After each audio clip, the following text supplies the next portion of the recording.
প্রশ্নটি করুন। শুভ সন্ধ্যা ডাক্তার সাহেব, আমি রাজা, একজন নির্বাহী অফিসার, চেন্নাই থেকে এসেছি।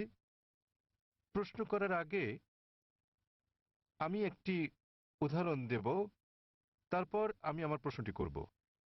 বিজ্ঞানীরা অনেক ধরনের জিনিস আবিষ্কার করেছেন মানব জাতির জন্য। উদাহরণস্বরূপ বলা যায় আলেকজান্ডার গ্রাহাম বেল টেলিফোন আবিষ্কার করেছেন, কিন্তু আলেকজান্ডার গ্রাহাম বেলের সময় ফোন ছিল অন্য রকম। কিন্তু এখন আমাদের এই আধুনিক ২৪ শতকে আমরা ব্যবহার করছি মোবাইল, ইমেইল পাঠাচ্ছি, ইন্টারনেট, ফ্রিল্যান্স, ছবি, সারা বিশ্ব জুড়েই। আমি যা বলতে চাইছি, মানুষ যাই সৃষ্টি করেছে তার কিছু অংশের পরিবর্তন হতে পারে, কিন্তু একটা ব্যাপার আমি বুঝি, তা হলো যদিও আমি একজন আধ্যাত্মিক মানুষ, তো এই সাপ্তাহিক চক্র অর্থাৎ সপ্তাহের ৭ দিন, এটা সারা বিশ্বেই একই নিয়মে পালন করা হয়। হোক এটা ভারতে, আফগানিস্তানে, অথবা হতে পারে জার্মানি, ইউরোপ, মধ্যপ্রাচ্য, আফ্রিকা, যেখানেই হোক না কেন, প্রায় ৬০০ কোটি মানুষ এই সাপ্তাহিক চক্রকে অনুসরণ করে, অর্থাৎ ৭ দিন, রবিবার থেকে শনিবার। আমার মনে হয় ডাক্তার সাহেব, এই ৭ দিনের সাপ্তাহিক চক্র কোনো মানুষের দ্বারা তৈরি হয়নি। আমি বুঝতে পেরেছি এই সাপ্তাহিক চক্র তৈরি হয়েছে সর্বশক্তিমান সৃষ্টিকর্তার হাতেই। আমি প্রশ্ন করতে চাই যে এই ৭ দিনের চক্রের কথা কি কোনো ধর্মগ্রন্থে লেখা আছে? আর সাথে আরেকটি প্রশ্ন, সেটি হলো যে আল কোরআনে কি সৃষ্টির কোনো নিয়মের উল্লেখ আছে কিনা, এইটুকুই।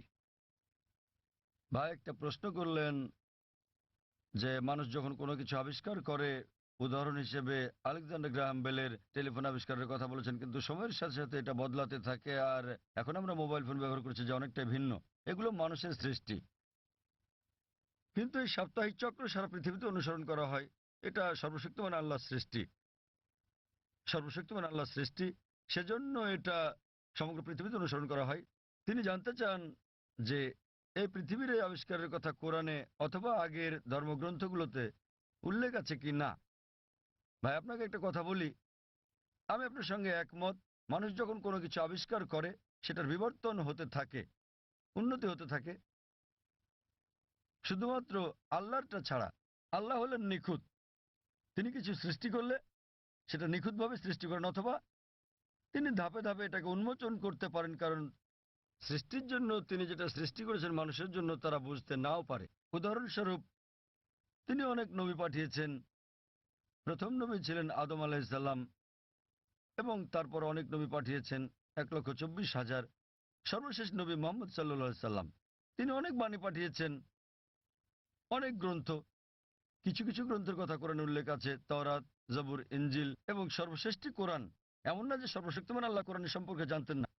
ওই সময় মানুষ সেই বার্তাটা গ্রহণ করার উপযুক্ত ছিল না, তাই মানুষের অনুধাবন ক্ষমতার উপর ভিত্তি করে তিনি একের পর এক গ্রন্থ পাঠিয়েছেন। যখন তিনি দেখলেন যে মানুষ এবার মর্ম বুঝতে পারবে, তখন তিনি সর্বশেষ চূড়ান্ত গ্রন্থ আর সর্বশেষ চূড়ান্ত নবী মোহাম্মদ সাল্লাল্লাহু আলাইহি ওয়াসাল্লামকে পাঠালেন। এবার আপনার প্রশ্নে আসি, সাপ্তাহিক চক্রের ব্যাপারে।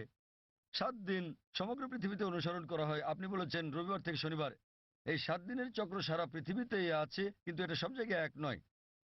আপনি যদি যান কোনো মুসলিম দেশে, রবিবার ছুটির দিন নয়, শুক্রবার ছুটির দিন।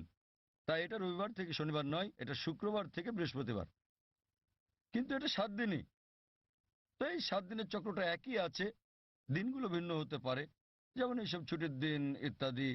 আর একইভাবে আপনি যদি বাইবেল পড়েন, বাইবেল ৭ দিনের কথা বলে থাকে সৃষ্টিকালের ব্যাপারে। এমনকি ইহুদি ধর্মগ্রন্থ এই কথা বলা আছে, পবিত্র কোরআনে ওই কথা আছে, হাদিসে ওই কথা বলে থাকে।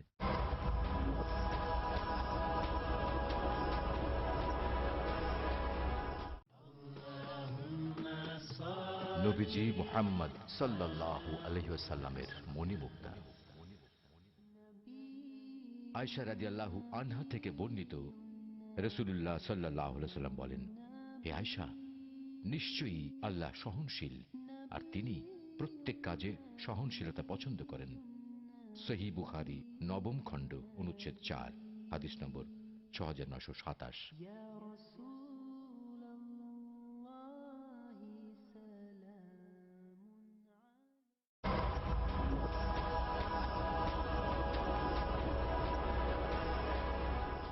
কোরআনে বলা আছে অনেক জায়গায় যে সর্বশক্তিমান আল্লাহ পৃথিবী তৈরি করেছেন ৬ দিনে, ৬টি পর্যায়ে। এ ব্যাপারে পবিত্র কোরআন এবং অন্যান্য ধর্মগ্রন্থ প্রায় একই কথা বলা আছে, কিন্তু ভালোভাবে দেখলে অনেক পার্থক্য আছে। কোরআন যেভাবে বলেছে তা অনেক বেশি বিজ্ঞানসম্মত। অন্যান্য ধর্মগ্রন্থের কথা অতটা বিজ্ঞানসম্মত নাও হতে পারে। উদাহরণস্বরূপ বাইবেলে এই ব্রহ্মাণ্ডের সৃষ্টি বিষয়ে বলা আছে। সেখানে বলা আছে সর্বশক্তিমান ঈশ্বর ৬ দিনে পৃথিবী তৈরি করলেন এবং ৭ম দিনে বিশ্রাম নিলেন। এর মানে ঈশ্বরেরও বিশ্রামের প্রয়োজন হয়। কোরআনও বলে যে সর্বশক্তিমান আল্লাহ ৬ দিনে পৃথিবী তৈরি করলেন, কিন্তু এটা বলেন যে ৭ম দিনে বিশ্রাম নিয়েছেন। কেন? কারণ পবিত্র কোরআনে আছে সূরা বাকারা অধ্যায় নম্বর ২ আয়াত নম্বর ২৫৫, এটা আয়াতুল কুরসি। الله لا اله الحي القيوم لا تاخذه سنه ولا نوم له ما في السماوات وما في الارض। যে তিনি চিরকালীন, তিনি সর্বশক্তিমান, তিনি একক, কোনো তন্দ্রা তাকে স্পর্শ করে না, তার বিশ্রামেরও দরকার নেই। সর্বশক্তিমান আল্লাহর কোনো ঘুমের প্রয়োজন নেই, তার বিশ্রামেরও প্রয়োজন নেই। তাহলে তার বিশ্রামের প্রশ্নটা আসে কি করে? তাই অনেক কিছুতেই মিল পাওয়া যাবে, কিন্তু সব নয়। কেউ যদি বলে যে ঈশ্বরের বিশ্রাম প্রয়োজন, যেমন আমি বা আপনি আমাদের মানুষের বিশ্রাম প্রয়োজন, সর্বশক্তিমানের কোনো বিশ্রাম প্রয়োজন নেই, তো এখানে পার্থক্যটা। বাইবেলে যা বলা আছে তা হলো ২৪ ঘন্টা করে ৬টি পর্যায়, ২৪ ঘন্টার ৬টি সময়। আমরা বিজ্ঞানীরা বলে থাকি যে ২৪ ঘন্টার ৬টি দিনে এই পৃথিবী তৈরি করা সম্ভব নয়। তো বিজ্ঞানীরা বাইবেলের ওল্ড টেস্টামেন্টের এই বর্ণনার সাথে দ্বিমত পোষণ করেন। আর কোরআনের কথায় আসি, কোরআন কখনোই বলেনি যে সর্বশক্তিমান আল্লাহ ২৪ ঘন্টার ৬ দিনে এটা তৈরি করেছেন। আরবি শব্দ ইয়াম, বহুবচনে আয়াম, যা কোরআনে উল্লেখ আছে, এর দুটো মানে আছে। ইয়মের একটা মানে হলো সাধারণ ২৪ ঘন্টার একদিন বলতে যা আমরা বুঝি, আরেকটা মানে হচ্ছে পর্যায়। এটা যে কোনো দৈর্ঘ্যের হতে পারে, যেমন একটা যুগ। আর বিজ্ঞানীদের এটা মেনে নিতে কোনো সমস্যা নেই যে ব্রহ্মাণ্ড ৬টি যুগে তৈরি হয়েছে, ৬টি দীর্ঘ সময়ে, হতে পারে লক্ষ লক্ষ বছর ধরে, তাতে কোনো অসুবিধা নেই। এখানে পার্থক্যটা। জগতের সৃষ্টির রহস্যের ব্যাপারে কোরআনে শত শত আয়াত আছে এই জগতের সৃষ্টি রহস্য নিয়ে। আমি এটার উপর একটা লেকচার দিতে পারি, কিন্তু এখানে সময় নেই। আমি শুধু কয়েকটা উদাহরণ দেব। কোরআন পৃথিবীর সৃষ্টি রহস্য নিয়ে কি বলে তাই নিয়ে সেখানে অনেক কথাই বলা আছে, কিন্তু কোরআনে যা বলা আছে এর অধিকাংশই কোরআন নাজিলের সময় আমরা জানতাম না। কোরআন যখন ১৪০০ বছর আগে নাজিল হয়েছিল, এসব কথা অজানা ছিল। উদাহরণস্বরূপ, আজ একজন বিজ্ঞানীকে জিজ্ঞেস করলে তিনি উত্তর দেবেন। আমরা যদি বলি যে কিভাবে পৃথিবীর সৃষ্টি হলো, তাহলে তিনি বলবেন যে প্রথমে এখানে ছিল একটি নীহারিকা, তারপর একটা গৌণ বিচ্ছেদ ঘটল, বিগ ব্যাং, যা থেকে জন্ম নিল ছায়াপথ, তারকামণ্ডলী, গ্রহসমূহ, সূর্য, এমনকি পৃথিবী যেখানে আমরা বাস করি। এটা কয়েকজন বিজ্ঞানী আবিষ্কার করেছিলেন প্রায় ৩৫-৪০ বছর আগে। আর এটাকে বলা হয়ে থাকে বিগ ব্যাং, যেটা ৪০ বছর আগে আবিষ্কৃত হয়েছে। আর যেটাকে আজকে বিজ্ঞানীরা বলছেন বিগ ব্যাং, এটা কোরআনে বলা হয়েছে ১৪০০ বছর আগে। সূরা আম্বিয়া অধ্যায় নম্বর ২১ আয়াত নম্বর ৩০ বলা হয়েছে যে اولم يرى الذين كفروا অবিশ্বাসীরা কি দেখে না ان السماوات والارض كانت رتقا فتقناهما। যে আকাশমণ্ডলী ও পৃথিবী একত্রিত ছিল, অতঃপর আমি পৃথক করে দিলাম। এখানে কোরআন এই ব্রহ্মাণ্ডের সৃষ্টি বিষয়ে সংক্ষেপে বলে দিচ্ছে যে আকাশমণ্ডলী ও পৃথিবী একত্রিত যুক্ত ছিল, এরপর আমি তাদের পৃথক করে দিলাম। আজকের বিজ্ঞানীরা সৃষ্টির রহস্য নিয়ে যা বলছেন তার নাম দিয়েছেন বিগ ব্যাং। এটা কোরআনে ১৪০০ বছর আগে বলা হয়েছে। আমরা আগে মনে করতাম যে এই যে আমরা পৃথিবীতে আছি এটা সমতল। মাত্র কয়েকশো বছর আগে আমরা জানতে পারলাম, যখন স্যার ফ্রান্সিস ড্রেক ১৫৫৭ সালে পৃথিবীটা নৌপথে ভ্রমণ করলেন, তিনি প্রমাণ করলেন যে পৃথিবী বর্তুলাকার। কোরআন এটা বলেছে ১৪০০ বছর আগে। সূরা নাজিয়াত অধ্যায় নম্বর ৭৯ আয়াত নম্বর ৩০। والارض بعد ذلك دحاها। এবং তারপর আমি পৃথিবীকে তৈরি করলাম ডিম্বাকৃতি। আরবি শব্দ দাহা এর একটা মানে হলো প্রসারিত হওয়া, যেভাবে পৃথিবী প্রসারিত হয়েছে। আরেকটা মানে আরবি দুইয়া শব্দ থেকে এসেছে, যার মানে হচ্ছে ডিম। এটা কোনো সাধারণ ডিম নয়, এটা বিশেষভাবে বোঝায় উট পাখির ডিমকে। এবং আমরা জানি পৃথিবী একটা বলের মতো সম্পূর্ণ গোলাকার নয়, এটা দুই প্রান্তে একটু চ্যাপ্টা। এবং আমরা যদি একটা উট পাখির ডিমের আকৃতি চিন্তা করি, সেটাও আসলে বর্তুলাকৃতির। একবার চিন্তা করেন, কোরআন পৃথিবীর বর্তুলাকৃতির কথা বলেছে 1400 বছর আগেই। আগে আমরা মনে করতাম চাঁদের আলো তার নিজস্ব আলো। সম্প্রতি বিজ্ঞান থেকে জানতে পেরেছি 100 বছর বা 200 বছর আগে যে চাঁদের আলো তার নিজের আলো নয়, বরং সেটা প্রতিফলিত আলো। কোরআন এটা বলেছে 1400 বছর আগেই। সূরা ফুরকান অধ্যায় নম্বর 25 আয়াত নম্বর 61, যে সর্বশক্তিমান আল্লাহ আকাশে তৈরি করেছেন নক্ষত্রপুঞ্জ, আর সেখানে জেলে দিয়েছেন একটি প্রদীপ, সূর্য, যা তার নিজের আলোয় জ্বলে, আর চাঁদ জলে প্রতিফলিত বা ধার করা আলোয়। চাঁদের আলোর আরবি শব্দ হচ্ছে মুনির বা নূর, যার মানে হচ্ছে ধার করা বা প্রতিফলিত আলো। কিন্তু সূর্যের আলোর জন্য ব্যবহৃত হচ্ছে ওয়াহাজ, সিরাজ, দিয়া, অর্থাৎ মশাল, গনগনে প্রদীপ, প্রজ্বলিত আলো, যা সূর্যের আলোকেই তার নিজস্ব আলো হিসেবে বোঝাচ্ছে। এখানে অনেক আয়াত আছে কোরআনে যা সৃষ্টিজগৎ বিষয়ে, জ্যোতির্বিদ্যা বিষয়ে বলে।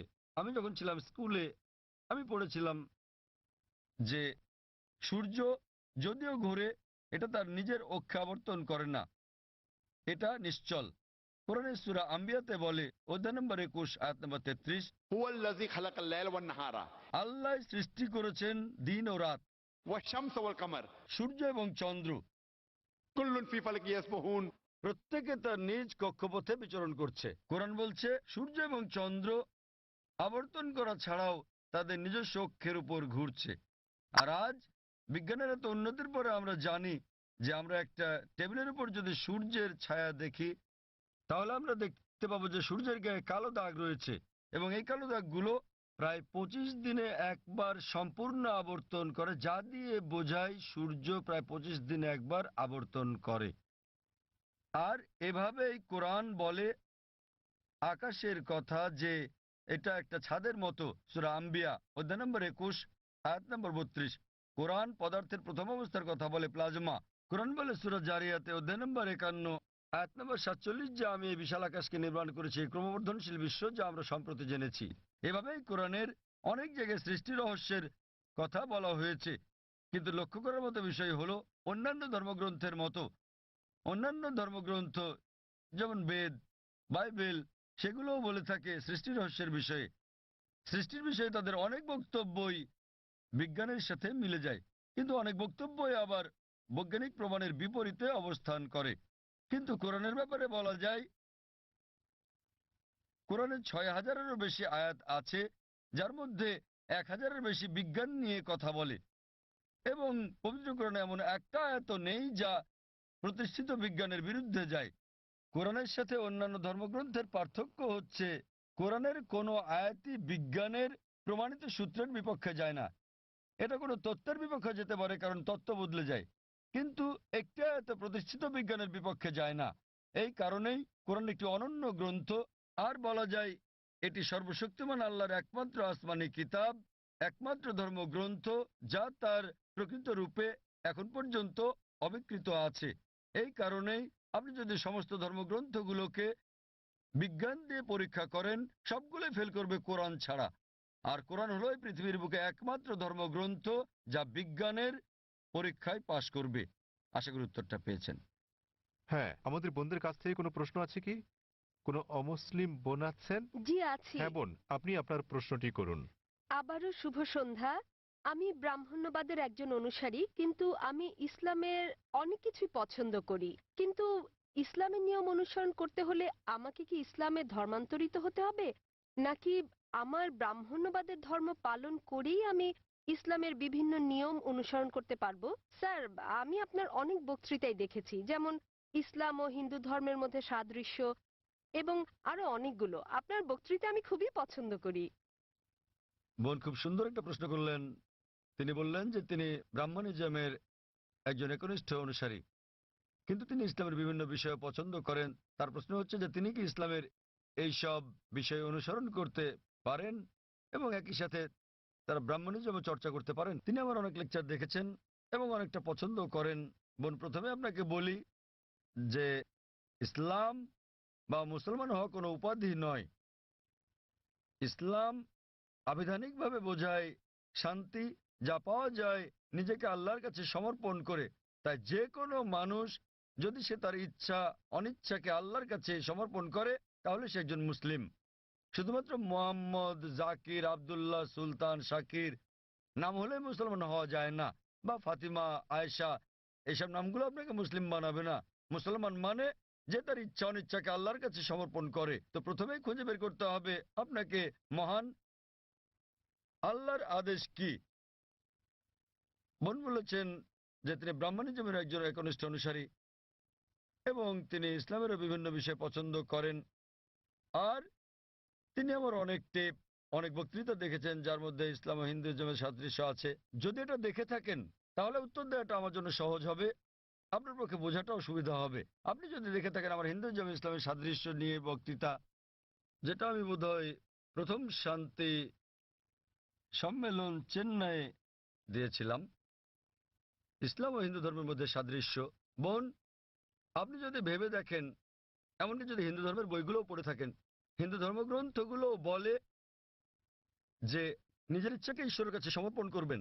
কিন্তু আমি যেটা বললাম যে সময়ের সাথে সাথে পূর্বের সকল ধর্মগ্রন্থ আগের মতো অবিকৃত অবস্থায় নেই। সেগুলো বিকৃতি এসেছে, জালিয়াতি হয়েছে, দুর্নীতি ঘটেছে। বেশিরভাগ পণ্ডিতগণই এই ধর্মগুলোর বিষয়ে, হোক সেটা হিন্দুইজম অথবা হোক খ্রিস্টানিজম অথবা ইহুদি ধর্ম, তারা একমত যে তাদের ধর্মগ্রন্থগুলো অবিকৃত রূপে সংরক্ষিত নেই। আর আপনি যদি আমার বক্তৃতা শুনে থাকেন, আমি শুরুতে যা বলেছিলাম, মহাভারত একটা গল্প যা অর্জুনের পিতামহ কর্তৃক বর্ণিত। এতে আছে ৮,০০০ শ্লোক। এরপর সময়ের সাথে সাথে পরিবর্তিত হতে হতে এতে চলে এলো ২৪,০০০ শ্লোক। এখন এর মধ্যে আছে ১,০০,০০০-এরও বেশি, ১,০০,০০০-এর বেশি শ্লোক। এটি কার কথা? মহাভারতের পণ্ডিতগণের। তো সময়ের সাথে সাথে সেগুলোতে হস্তক্ষেপ হয়েছে, তথ্য বিকৃতি ঘটেছে, কিন্তু তা সত্ত্বেও এরকম পরিবর্তনের পরও সবগুলো ধর্মগ্রন্থেই সর্বশক্তিমান ঈশ্বরের বাণী অবশিষ্ট রয়েছে। এবং আপনি যদি আমার বক্তৃতা শুনে থাকেন, সকল ধর্মের মূল কথা হচ্ছে সর্বশক্তিমান ঈশ্বর একজনই, তার কোনো মূর্তি নেই, তার কোনো ছবি নেই। সবগুলো ধর্মই বলে থাকে ঈশ্বর একজনই। আপনি হয়তো শুনেছেন আমার লেকচারে আমি বলেছিলাম বিভিন্ন জায়গায়, যেমন ছান্দোক্য উপনিষদে অধ্যায় নম্বর ৬ অনুচ্ছেদ নম্বর ২ শ্লোক ১, एकम विद्वितीयम। মহান ঈশ্বর এক, অদ্বিতীয়। এবং শ্বেতাশ্বতর উপনিষদ অধ্যায় নম্বর ৪ শ্লোক নম্বর ১৯ এবং যজুর্বেদ অধ্যায় ৩২ শ্লোক ৩ বলা আছে, न तस्य प्रतिमा अस्ति। মহান ঈশ্বরের কোনো প্রতিমা নেই, তার কোনো ছবি নেই। প্রতিমা মানে হচ্ছে মূর্তি, ফটোগ্রাফ, রেখাচিত্র, ছবি, ভাস্কর্য, মূর্তি, পুতুল। তাই ঈশ্বরের কোনো প্রতিমূর্তি নেই, কোনো ফটোগ্রাফ নেই, কোনো রেখাচিত্র নেই, কোনো ছবি নেই, কোনো ভাস্কর্য নেই, কোনো মূর্তি নেই, কোনো পুতুল নেই।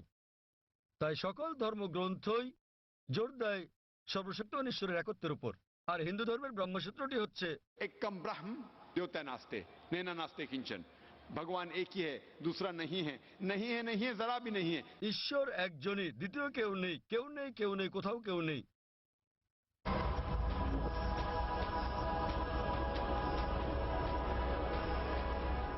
এবার আসি মূল প্রশ্নে, যা হলো একজন কট্টর ব্রাহ্মণ হয়েও আপনি ইসলামের শিক্ষা অনুসরণ করতে পারবেন কিনা। বোন, একজন সাধারণ ব্রাহ্মণের পক্ষে মুসলিম হওয়ার চেষ্টা করাটা কঠিন, কিন্তু যদি কঠোর ব্রাহ্মণ হয়ে থাকেন, বেদকে কঠোরভাবে মেনে চলেন, তাহলে আপনার ইচ্ছা অনিচ্ছা ঈশ্বরের কাছে সমর্পণ করতেই হবে। আপনি যদি সাধারণ ব্রাহ্মণ হয়ে থাকেন যে কিছু নিয়ম মানেন আবার কিছু মানেন না, তাহলে আপনার পক্ষে ঈশ্বরের কাছে নিজের ইচ্ছাকে সমর্পণ করা কঠিন হবে। কিন্তু যদি কঠোর ব্রাহ্মণ হয়ে থাকেন, বেদকে কঠোরভাবে মেনে চলেন, তাহলে আগে আমি যা বলেছি আপনাকে মানতেই হবে। 3টি পংক্তি আমি বলেছি যে আপনাকে এক ঈশ্বরে বিশ্বাস করতে হবে, আপনি মূর্তি পূজা করতে পারবেন না। আপনাকে বিশ্বাস করতে হবে যে ঈশ্বর এক, তার কোনো প্রতিচ্ছবি নেই, কোনো ফটোগ্রাফ নেই, কোনো মূর্তি নেই। এবং যদি আপনার ধর্মগ্রন্থগুলো পড়ে থাকেন, সেগুলোতে সর্বশেষ এবং চূড়ান্ত নবী মোহাম্মদ সাল্লাল্লাহু সাল্লামের আগমনের কথা উল্লেখ করা হয়েছে। আর আপনি যদি আমার বক্তৃতা ইসলাম ও হিন্দু ধর্মের মধ্যে সাদৃশ্য আর হিন্দু ধর্মে মোহাম্মদ সাল্লাল্লাহু সাল্লাম এই দুটো দেখে থাকেন, আমি বিস্তারিত আলোচনা করেছি যে নবী মোহাম্মদ সাল্লাল্লাহু সাল্লামের কথা আপনাদের ধর্মগ্রন্থে আছে। তাই যদি আপনি খাঁটি ব্রাহ্মণ হয়ে থাকেন, তাহলে আপনার এটা বিশ্বাস না করার কোনো সুযোগ নেই যে ঈশ্বর এক, তার কোনো চিত্র নেই, কোনো মূর্তি নেই। এবং আপনাকে এটা বিশ্বাস করতে হবে যে মহান ঈশ্বরের সর্বশেষ দূত, সর্বশেষ বার্তাবাহক কল্কি অবতার হচ্ছেন নবী মোহাম্মদ সাল্লাল্লাহু সাল্লাম। কিন্তু যখন আপনার ধর্মগ্রন্থ বলে যে আপনাকে কল্কি অবতার চূড়ান্ত দূতকে অনুসরণ করতে হবে, তো যখন আপনি এই দূত নবী মোহাম্মদ সাল্লাল্লাহু আলাইহি ওয়াসাল্লামের বাণীগুলো পড়বেন, তখন আপনি দেখবেন যে এই কথাগুলো আপনার ধর্মগ্রন্থগুলোতে যা লেখা আছে তার সাথে মিলে যাচ্ছে। আবার একই সাথে দেখবেন এটা আপনার ধর্মগ্রন্থের অনেক কথার বিরুদ্ধে যাচ্ছে। তো এখন আমরা মনে করি যে কোরআন সর্বশক্তিমান আল্লাহর শেষ ও চূড়ান্ত নির্দেশনা, যা নাজিল করা হয়েছিল সর্বশেষ ও চূড়ান্ত নবী মোহাম্মদ সাল্লাল্লাহু আলাইহি সাল্লামের উপরে। এই কোরআন হলো ফোরকান, এটা হলো ন্যায় এবং অন্যায়ের পার্থক্যকারী।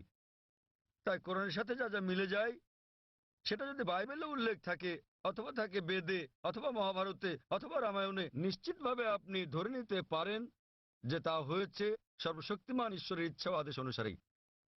যদি সেটা বিরুদ্ধে যায়, আপনাকে মানতে হবে যে এটা হচ্ছে সর্বশক্তিমান ঈশ্বরের ইচ্ছা ও আদেশের বিপরীত। তাই আপনি যদি একনিষ্ঠ ব্রাহ্মণ হন, ব্রাহ্মণিজম চর্চা করে থাকেন, আপনাকে এক ঈশ্বরে বিশ্বাস করতে হবে, মূর্তি পূজার বিরোধিতা করতে হবে। আর আপনি যদি আমার সেই বক্তৃতা ইসলাম ও হিন্দু ধর্মের সাদৃশ্য শুনে থাকেন, সেখানে যা বলা হয়েছে, আপনি যদি কমপক্ষে ইনশাআল্লাহ এগুলো আপনাকে জান্নাতে নেওয়ার জন্য যথেষ্ট হবে ইনশাআল্লাহ। তাই আপনি যদি আমার বক্তৃতা ইসলাম ও হিন্দু ধর্মের মধ্যে সাদৃশ্য শুনে থাকেন, সর্বশক্তিমান ঈশ্বরের একত্ববাদ সম্বন্ধে, নবী মোহাম্মদ সাল্লাল্লাহু আলাইহি সাল্লাম সম্বন্ধে, কিভাবে সালাত আদায় করা যায়, মদ খাওয়া যাবে না, শুকরের মাংস খাওয়া যাবে না, যা কোরআনের সাথে সাথে আপনাদের ধর্মগ্রন্থ বলা আছে, আপনাদের বেদে শালীনতার বিষয়ে বলা আছে যে মহিলাদের নিজেদের আবৃত রাখা উচিত, যা কোরআনেও বলা আছে। তাই আমার সেই বক্তৃতায় যা যা আমি বলেছি, আরো অনেক বিষয় আছে, কিন্তু আপনি যদি শুধু এই বিষয়গুলো ভালোভাবে অনুসরণ করেন বোন, ইনশাল্লাহ ইনশাল্লাহ এগুলো আপনাকে এই পরীক্ষায় পাশ করিয়ে দেওয়ার জন্য যথেষ্ট। আপনি চাইলে আরো অনেক কিছু অনুসরণ করতে পারেন, কিন্তু কমপক্ষে এই বিষয়গুলো, এই প্রধান বিষয়গুলো যা আমি উল্লেখ করেছি, কিন্তু আপনার ধর্মগ্রন্থে যা বিতর্কিত, আপনার তা অনুসরণ করা উচিত নয়, কারণ আপনাদের পণ্ডিতগণই বলেন যে এটা সময়ের আবর্তনে পরিবর্তিত হয়ে গেছে। আমাদের বুঝতে হবে যে এই বিষয়গুলো হচ্ছে তথ্য বিকৃতি, হস্তক্ষেপিত, সত্যের অতিরঞ্জন। তাই মিলগুলো শুধু অনুসরণ করেন, ইনশাল্লাহ ইনশাল্লাহ আপনি একজন ভালো ব্রাহ্মণ হতে পারবেন। আপনি নিজ ধর্মগ্রন্থের অনুশাসন মেনে চলেন, জাফর খান এবং কোরআনের সাথে মিলে যায়, এবং ইনশাল্লাহ একজন নিয়মনিষ্ঠ মুসলমানও হতে পারেন। তো আশা করি ইনশাল্লাহ যে সর্বশক্তিমান আল্লাহ আপনাকে হৃদায়ত দান করুন। বোন, আপনি কি বিশ্বাস করেন ইসলাম ও হিন্দু ধর্মের সাদৃশ্য নিয়ে আমি আলোচনায় যে কথাগুলো বলেছিলাম? হ্যাঁ স্যার, পুরোপুরি। বোন, আমার লেকচারের কথাগুলোর সঙ্গে আপনি একমত? জি স্যার। আপনি কি নিয়মগুলো মানতে রাজি আছেন? হ্যাঁ হ্যাঁ, রাজি আছি। তাহলে আপনি যেহেতু এগুলো মানতে রাজি আছেন, আমি যা বলেছি, সুতরাং আপনি প্রকৃতই নিজের ইচ্ছা অনিচ্ছাকে আল্লাহর কাছে সমর্পণ করলেন। আরবিতে আপনি বলতে পারেন মুসলমান, বাংলায় বলতে পারেন আল্লাহর কাছে নিজের ইচ্ছাকে সমর্পণকারী। তো যদি একমত হন যে ধর্মগ্রন্থগুলোতে বলা আছে এক ঈশ্বরের উপাসনা করতে হবে, তিনি ছাড়া আর উপাস্য নেই, মূর্তি পূজা করা অন্যায়, আপনি যদি সর্বশেষ ও চূড়ান্ত নবী কল্কি অবতার মুহাম্মদ সাল্লাল্লাহু আলাইহি সাল্লাম এবং তার শিক্ষার উপর বিশ্বাস রাখেন, তাহলে আমার মতে, আমি যদি আরবিতে বলি, আমাকে বলতে হবে যে আপনি ইসলাম ধর্ম পালন করছেন এবং আপনি একজন মুসলিম। বোন, আপনি কি একমত আছেন? জি স্যার, একমত। তাহলে আপনি কি জনসমক্ষে বলতে পারবেন যে আরবি নিয়মে আপনি একজন মুসলিম? বোন, আপনি কি আরবি নিয়মে ঘোষণা দিতে পারবেন এটা? যেহেতু আপনি মেনে নিয়েছেন একজন ঈশ্বর এবং নবী মোহাম্মদ সাল্লাল্লাহু আলাইহি সাল্লাম সর্বশেষ ও চূড়ান্ত নবী, তো আপনি কি ঘোষণা দিতে পারবেন যে আপনি একজন মুসলিম? আমি বলছি না যে আমি একজন মুসলিম, যদিও আপনি যা বলেছেন আমি তার সাথে একমত। এখন আপনি যদি মেনে নেন যে ঈশ্বর একজন এবং তার হ্যাঁ। কোনো মূর্তি বা ছবি নেই এবং একমাত্র তারই উপাসনা করতে হবে, আর আপনি যদি মেনে নেন যে নবী মোহাম্মদ সাল্লাল্লাহু আলাইহি সাল্লাম আল্লাহ প্রেরিত দূত, এই দুটোই যথেষ্ট আপনাকে ইসলাম ধর্মের জগতে নিয়ে আসার জন্য, আপনি পাশ করেছেন। অন্যান্য বিষয়গুলো পরে আসবে। তো আপনি যদি মানেন ঈশ্বর এক, তার কোনো প্রতিচ্ছবি নেই, আপনি যদি মূর্তি পূজা করতে অস্বীকার করেন এবং আপনি মানেন যে নবী মোহাম্মদ সাল্লাল্লাহু আলাইহি সাল্লাম শেষ ও চূড়ান্ত নবী, তাহলে আপনি এই জগতে প্রবেশ করতে পারবেন ইনশাআল্লাহ, অথবা সঠিকভাবে বলতে গেলে এই জীবন দর্শনে। এবং ইনশাআল্লাহ এভাবে চর্চা চালিয়ে গেলে আপনি কি এই জীবনধারায় আসতে চান বোন? ঈশ্বর চাইলে। হ্যাঁ, এই তো ইনশাআল্লাহ, মাশাআল্লাহ। তো বোন, আমি আবারও আপনাকে জিজ্ঞেস করতে চাই আনুষ্ঠানিকভাবে, বোন, আপনি কি বিশ্বাস করেন যে এক ঈশ্বর? হ্যাঁ, করি। বিশ্বাস করেন যে সর্বশক্তিমান ঈশ্বর ছাড়া আর কারো উপাসনা করা উচিত নয়? হ্যাঁ হ্যাঁ। আপনি কি একমত যে মূর্তি পূজা ঠিক নয়? পুরোপুরি না হলেও কিছুটা একমত। না, দেখলেন তো, পুরোপুরি না কিছুটা, এটাই বলতে পারছেন না। আপনি এটা বলতে পারেন না যে কেকটা খেতে চাই পেতে চাই। মূর্তি পূজা করা সঠিক নয়, নতুবা সঠিক। এর মানে ঈশ্বরের কাছে প্রার্থনার জন্য আপনার মূর্তি পূজার সাহায্য নিতে হবে না, কোনো মূর্তি পূজা করতে হবে না। আপনি কি মানেন যে ঈশ্বরের কোনো প্রতিরূপ নেই? হ্যাঁ। আচ্ছা, আপনি মানেন, এর মানে আপনি বলছেন ঈশ্বরের কোনো প্রতিমূর্তি নেই। হ্যাঁ। ঠিক আছে, আপনি কি মানেন যে নবী মোহাম্মদ সাল্লাল্লাহু আলাইহি ওয়াসাল্লাম সর্বশেষ চূড়ান্ত নবী? আমি আসলে এইটুকু পর্যন্ত ভালো করে জানি না, কিন্তু অন্যগুলো আপনি যা বলেছেন আমি মানছি, কিন্তু আমি আসলেই সর্বশেষ বিষয়গুলো জানি না। আপনি কি মানেন যে তিনি আল্লাহ প্রেরিত দূত? হ্যাঁ, মানি। আপনি মানেন তিনি আল্লাহর দূত? হ্যাঁ। চমৎকার, চর্চাটাই আসল। একজন নির্ভেজাল মুসলিম হওয়া সহজ কথা নয়, আমরাও চেষ্টা করছি। তো বোন, আমি যদি বলি আপনি কি আমার সাথে কালিমায়ে শাহাদা পাঠ করবেন? আপনি কি শাহাদাত পাঠ করবেন, যা আসলে আরবিতে একটা ঘোষণা, ওই একই কথা যা আমি বলেছি যে আল্লাহ ছাড়া কোনো প্রভু নেই আর নবী মোহাম্মদ সাল্লাল্লাহু আলাইহি ওয়াসাল্লাম তার দূত। আরবিতে এটা বলতে চান? হ্যাঁ স্যার, বেশ, অবশ্যই। আমি আরবিতে বলবো, আপনি আমার সাথে সাথে বলবেন, আর পরে এটার অনুবাদও বলবো। ঠিক আছে। अशहदु अशहदु अल्लाह अल्लाह इलाहा इलाहा इल्लल्लाह इल्लल्लाह व अशहदु व अशहदु अन्ना अन्ना मुहम्मदन मुहम्मदन अब्दुहु अब्दुहु व रसूलुहु। व रसूलुहु। আমি সাক্ষ্য দিচ্ছি, আমি সাক্ষ্য দিচ্ছি আমি সাক্ষ্য দিচ্ছি যে যে কোনো উপাস্য নেই কোনো উপাস্য নেই আল্লাহ ছাড়া। আল্লাহ ছাড়া। আর আমি সাক্ষ্য দিচ্ছি আর আমি সাক্ষ্য যে দিচ্ছি নবী মোহাম্মদ সাল্লাল্লাহু আলাইহি যে সাল্লাম নবী মোহাম্মদ সাল্লাল্লাহু হলেন আলাইহি সাল্লাম হলেন আল্লাহর আল্লাহর বান্দা এবং রাসূল। বান্দা এবং রাসূল। মাশাআল্লাহ বোন, ধন্যবাদ। এখন আপনি একজন মুসলিম এবং আমি প্রার্থনা করছি যেন আল্লাহ সুবহানাহু ওয়া তাআলা আপনাকে পথ প্রদর্শন করেন। আর আমি চাই যে ইনশাআল্লাহ সকল ভাই বোনেরা যখনই কেউ ইসলাম গ্রহণ করবেন আপনারা তাকে জ্ঞানের দিক থেকে সাহায্য করবেন, এভাবেই আপনারা সমাজ সেবা করতে পারেন। বোন, আপনার কাছে একটা অনুরোধ আমার, যে ইনশাআল্লাহ আপনি কোরআন অনুবাদ সহ পড়বেন, এমনকি যদি আগেও পড়ে থাকেন তবুও, এবং নির্দেশনাগুলো মেনে চলবেন, এবং ইনশাআল্লাহ আপনি তখন আল্লাহর কাছে নিজের ইচ্ছা সমর্পণকারী একজন নিষ্ঠাবান মানুষ হতে পারবেন। আর আমাদের জন্য দোয়া করবেন বোন।